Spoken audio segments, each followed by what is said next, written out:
Welcome to the ShaLaw Contact Management Center four-part video series on how to use the rate calculator. We'll access the software and proceed to the dashboard. I'm going to log in.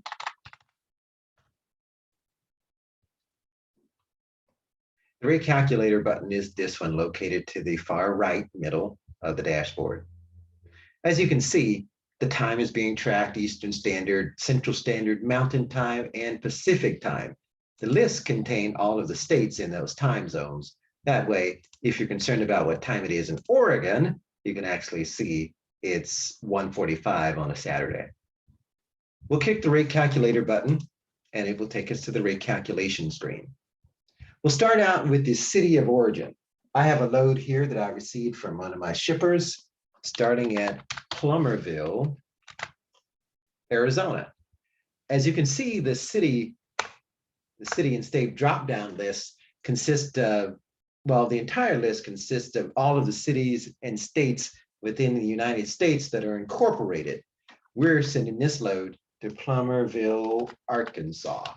So I'll hit the tab button to go to the list and use the up and down arrow keys to navigate the list, such as, let's say I had Plum, and you got Plum, Pennsylvania, Plum, Brand, South Dakota. I hit the tab, I'm using the up and down arrow keys. I want to go down to Plummerville, Arkansas, and I'm going to hit the enter key on the list. And as you can see, it put in Plummerville, Arkansas in the city and state dropdowns.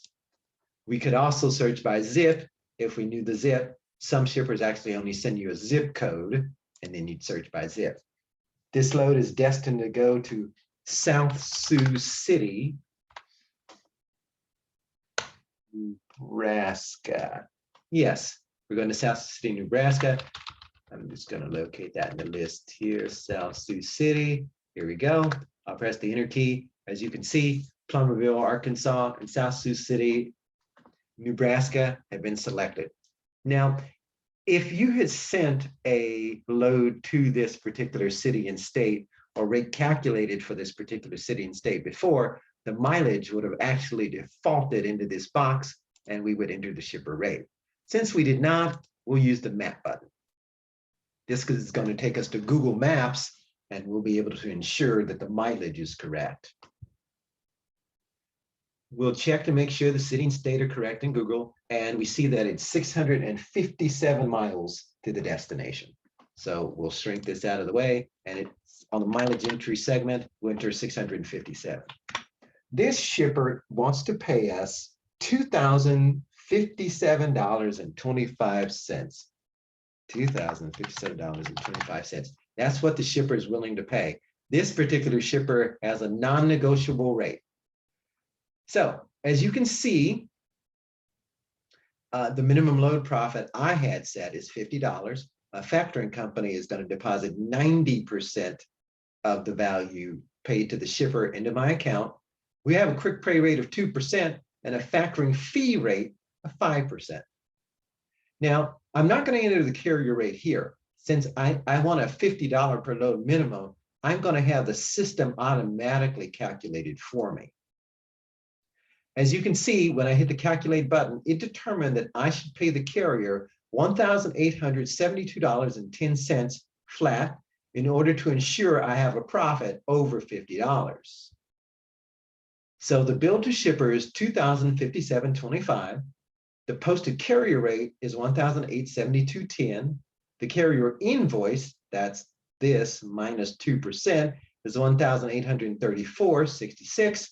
And the factoring company will deposit $1,851.53 into my account when I book this load.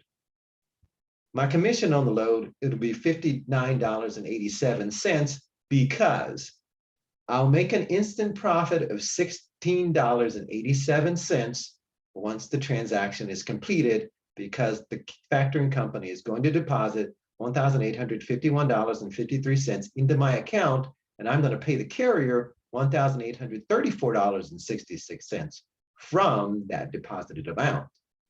Now, after the shipper pays 30, 60 days later, we don't know, our factoring company will inform us, Then our factoring company will deposit another $102.86 into our account, making for a total profit of $119.73 on this load. The carrier rate per mile came out to be $2.85, which carriers often like to get paid based upon the per mile charge. And the shipper rate per mile in this instance is $3.13. So here we have a flat shipper rate, a flat carrier rate based on the calculation, and then we can save this calculation or modify it if we see fit. Now let's say we're thinking about, let's try and pay the carrier more. Let's increase this to $1,900 flat. As we can see, this exceeds our factoring company deposit of $1,851. Therefore, we need to put this amount back down to something that's within this range. As you see, the carrier invoice has exceeded it. Where out of pocket is $1047.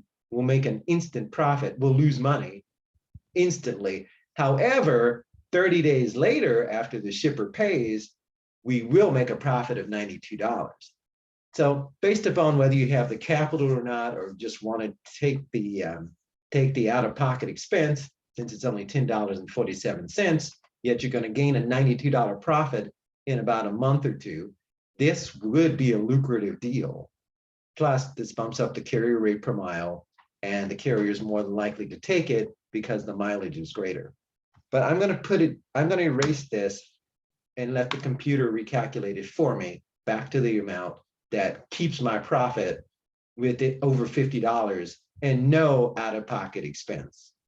When it does the automatic calculation, it doesn't come to an out-of-pocket scenario. So we can hit the save button, and as you can see, it put all of the information into the list that I desired. Now, we can export that information to the shipper or export that information to the carrier if you have export permission. We can also edit this entry.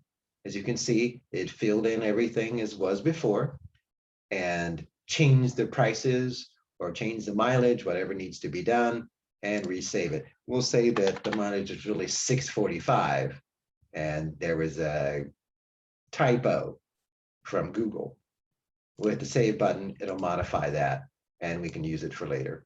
Or we can check the box and delete the entry if we want. The entry has been taken away because I have access to it. No one else can delete the entry unless I give them permission to do so. As you can see also here, there's a shipper list that is a filter. So we could see the entries only for that particular shipper. And we can actually select the shipper before we save the calculation. This concludes the flat rate for the carrier and a flat rate from the shipper. In the next video, we'll show a rate per mile calculation. Thank you for watching.